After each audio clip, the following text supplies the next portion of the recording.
আমি হচ্ছি শিক্ষা জোয়ারদার, নদিয়া জেলার প্রতিনিধি।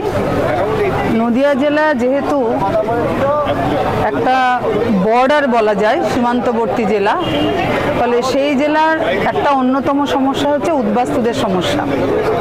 এবং এই উদ্বাস্তুদের যখন তারা বামফ্রন্টের সময়ে বাস্তুহারা ছিল, বামফ্রন্ট তাদের যে পাট্টার ব্যবস্থা করেছিল, সেই পাট্টার ব্যবস্থার মধ্য দিয়ে তারা জমির যে আন্দোলন হয়েছিল সেদিন, মানে বাসযোগ্য জমি, সেটা পেয়েছিল।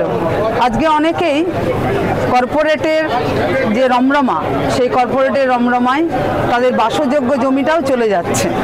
এটা যেমন একটা দেশ, তেমনি যেহেতু নদিয়া জেলার ইসকন রয়েছে, নদিয়া জেলায় লালনের বিষয় রয়েছে, তার ফলে আরএসএসের প্রভাবটা বহুদিন থেকেই মারাত্মকভাবে প্রকাশ পাচ্ছিল। সেই জায়গায় দাঁড়িয়ে এই সময়ে যারা কিনা হিন্দুত্ববাদের প্রচারে অতি ব্যস্ত, তার বিকল্প হিসাবে আমাদের পার্টি যে আন্দোলন সংগ্রাম গড়ে তোলার চেষ্টা করেছে, একদিকে বললাম উদ্বাস্তু মানুষের সমস্যার আন্দোলন, আরেকদিকে আছে তফসিলি মানুষ যারা রয়েছেন পিছিয়ে পড়া, সেই মানুষের সমস্যা। আবার এদিকে আরএসএস তাদেরকে প্রলোভন দেখিয়ে আনার চেষ্টা করছে। আমরা সেই লড়াইটা বলছি, এবং এই লড়াইটা করতে গিয়ে যেটা হচ্ছে যে ওপার বাংলার মানুষদেরকে ভুলিয়ে দেওয়া হচ্ছে তাদের জীবন যন্ত্রণার কথা, আর আমরা বলছি বিকল্প ব্যবস্থার কথা। আর এই বিকল্প ব্যবস্থার ক্ষেত্রে বর্তমান সময়ে আপনারা দেখেছেন যে মনুবাদ যেহেতু কায়েম করার চেষ্টা করছে আরএসএস, বিজেপি, আমরা সংবিধানকে নস্যাৎ করতে চাইছে।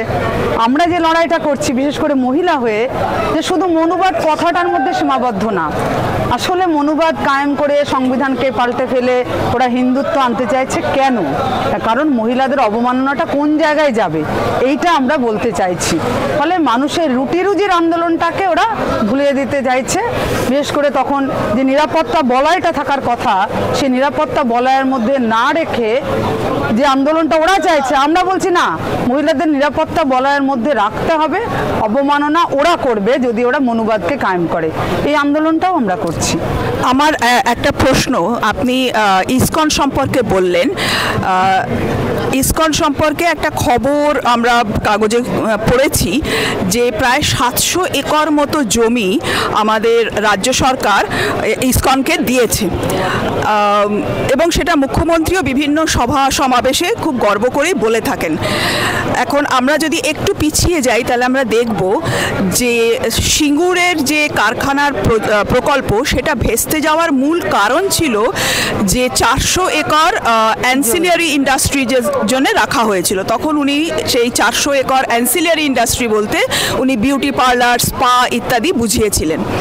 তো 400 একর তিনি দেবেন না বলেই এই প্রকল্পটা আমাদের ভেস্তে যায়, কিন্তু সেখানে আমরা দেখলাম 700 একর জমি তিনি ইসকনকে দিলেন। এইটা আপনাদের জেলার মানুষ কিভাবে দেখছেন? এক। 2 নম্বর প্রশ্ন হচ্ছে যে এই যে জমিটা দেওয়া হয়েছে, এই নিয়ে কোনো সাধারণ মানুষের মধ্যে ক্ষোভ বিক্ষোভ আছে কিনা? একটা লাইনে বলবো, সেটা হচ্ছে সাধারণ মানুষের মধ্যে ক্ষোভ বিক্ষোভ হয়তো আছে, যাদের জমিগুলো ওখানে অ্যাকোয়ার করা হয়েছিল, কিন্তু ইস্যুটা সেই একই, যে মন্দির বানানো হচ্ছে। ফলে মানুষের মধ্যে মগজে মননে কোনো একটা জায়গায় ওই মন্দিরের ভাবনাটা দিয়েই মানুষের ওই রুটি রুজির আন্দোলন থেকে সরিয়ে দেওয়ার এরা চেষ্টা করছিল। যারা পাড়ে বসবাস করতো তাদের বিকল্প ব্যবস্থার কথা নিয়ে আমরা আন্দোলনটা এখনও চালিয়ে যাচ্ছি। এইটা মায়াপুরে যারা আছে, বিশেষ করে মায়াপুরে আমাদের যারা থাকেন, তাদের মধ্যে এই ভাবনাটা আছে, কিন্তু আন্দোলনটা একেবারে জোরদার হতে পারছে না। ওই যে বললাম যে ওই মন্দির তৈরি ব্যাপারটাকে মাথার মধ্যে ওরা নিয়ে আসার চেষ্টা করছে, এই কারণে। তবে আমাদের বিকল্প ব্যবস্থা আন্দোলন চলছে।